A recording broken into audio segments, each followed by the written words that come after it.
الحمد لله الحمد لله رب العالمين والصلاة والسلام على سيد الأنبياء والمرسلين وعلى آله وأصحابه أجمعين।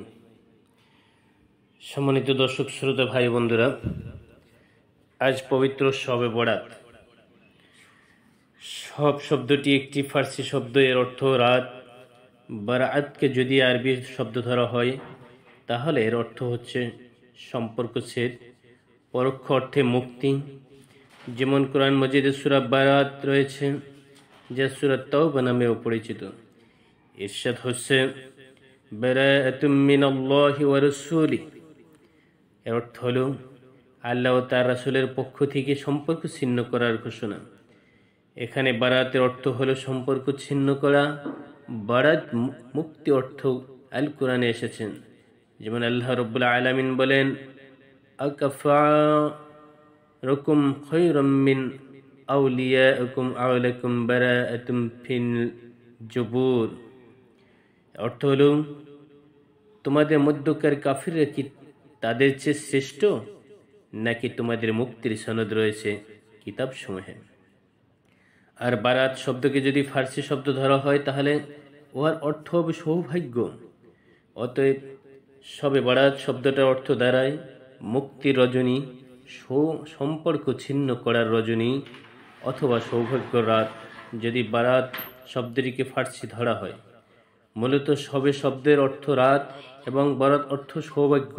এই দুটি শব্দ নিয়ে শবে বরাত অর্থাৎ সৌভাগ্যর রজনী।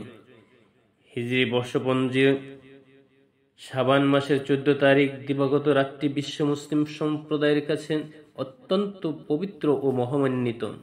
মহান আল্লাহ তাআলা এ রাতে বান্দার জন্য তার অশেষ রহমতের দরজা খুলে দেন।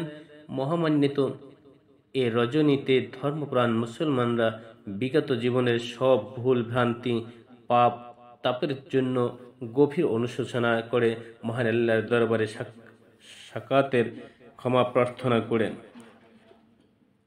নফল নামাজ, জিকির আজকার, কোরআন মাজিদ তেলাওয়াতের মধ্য দিয়ে বিনম্র রাত কাটিয়ে বিনম্র প্রার্থনা করে ভবিষ্যৎ জীবনে পাপ পঙ্কিলতা পরিহার করে পরিশুদ্ধ জীবন যাপনের জন্য একই সঙ্গে মরহুম আত্মীয় স্বজন সহ চিরবিদায় নেওয়া মুসলিম নর নারীর কবর জিয়ারত করে তাদের রুহের মাগফিরাত কামনা করে দোয়া করেন।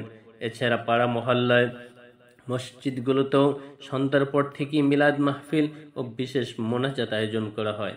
অনেকে গভীর রাত পর্যন্ত ইবাদত বন্দিগে মগ্ন থেকে শেষ রাতে সেহরি খেয়ে পরদিন রোজা রাখেন। শাবান মাসের পরে আসে পবিত্র মাহে রমজান মাস। তাই শবে বরাত মুসলমানদের কাছে রমজানের আগমনী বার্তা বয়ে আনে। শবে বরাতের মধ্য দিয়ে শুরু হয় রমজান মাসের সিয়াম সাধনার প্রস্তুতি। সম্মানিত বন্ধুরা, আসুন আমরা জেনে নেই কিভাবে আমরা এই শবে বরাতের রাত্রিতে নামাজগুলো পড়ব। বন্ধুরা, আমরা শবে বরাতের রাত্রিতে সর্বপ্রথম ঈশার নামাজ আদায় করব, ঈশার ফরজ নামাজ আদায় করব, ঈশার সুন্নাত নামাজ আদায় করব। এরপর থেকে আমরা এই বরাতের রাত্রির জন্য আমরা বরাতের নিয়ত করে নামাজ শুরু করব। আসুন জেনে নেই শবে বরাতের নামাজের নিয়ত।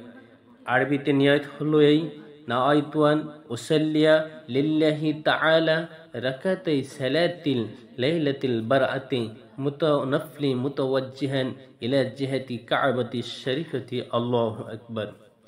আমি নিয়ত আবার বলছি, নাআইতু আন উসাল্লিয়া লিল্লাহি তাআলা রাকাতাই সালাতিল লাইলাতিল বারআতি নফলি মুতাওয়াজ্জিহান ইলা জিহাতি কাবাতি শরীফাতি। আল্লাহু আকবার।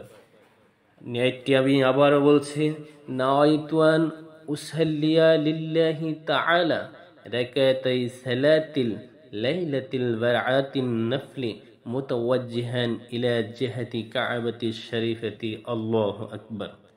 যাদের পক্ষে আরবিতে নিয়ত মুখস্থ করা সম্ভব হবে তারা অবশ্যই আরবিতে নিয়ত করবেন এবং 2 রাকাত করে এভাবে নামাজ পড়বেন।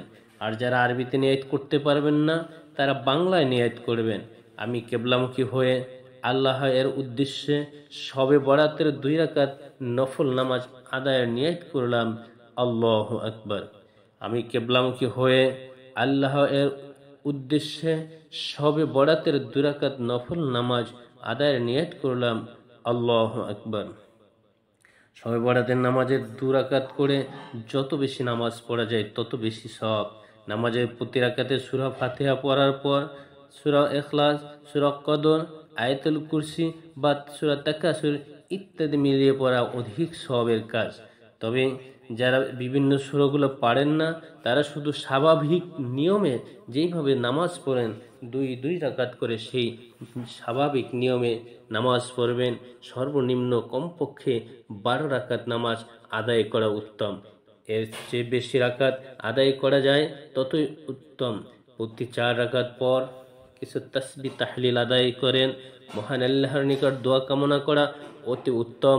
এইভাবে সারা রাত নামাজ আদায় করা যেতে পারে।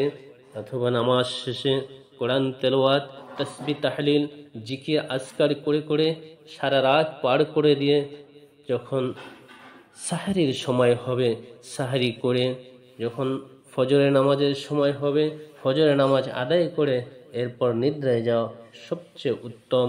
কেননা সারা রাত্র মহান আল্লাহ রব্বুল আলমিনের দরবারে রোনাজারি করে কান্নাকাটি করে যদি ফজরের নামাজ ছুটে যায়, তাহলে আপনার এই সারা রাত নফল বন্দিগির কোনো মূল্য থাকবে না। সুতরাং আমরা আজকে সন্ধ্যার পরে যখন এশার নামাজ পড়ব, এশার নামাজের পর ফরজ নামাজ পড়ব, সুন্নাত নামাজ পড়ব, এরপর আমরা এই লাইলাতুল বারাতের নামাজগুলো বা শবে বরাতের নামাজগুলো আদায় করব এবং নামাজ শেষে কমপক্ষে 12 রাকাত নামাজ শেষ করে আমরা বেতেরের নামাজ আদায় করে নেব। কেননা বেতেরের নামাজ হলো ওয়াজিব, আর শবে বরাতের নামাজ হলো নফল। নফল আদায় করতে গিয়ে যেন ফরজ ওয়াজিব ছুটে না যায়, সেদিকে আমরা অবশ্যই খেয়াল রাখব। সুতরাং স্বাভাবিকভাবে 2 রাকাত করে নফল নামাজের নিয়ত করে আমরা আজকে সারা রাত্র এই শবে বরাতের নামাজ আদায় করব। আল্লাহ রব্বুল আলামিন যেন আমাদের তৌফিক দান করেন। আমিন আমিন। আসসালামু আলাইকুম ওয়া রাহমাতুল্লাহি ওয়া বারাকাতুহু।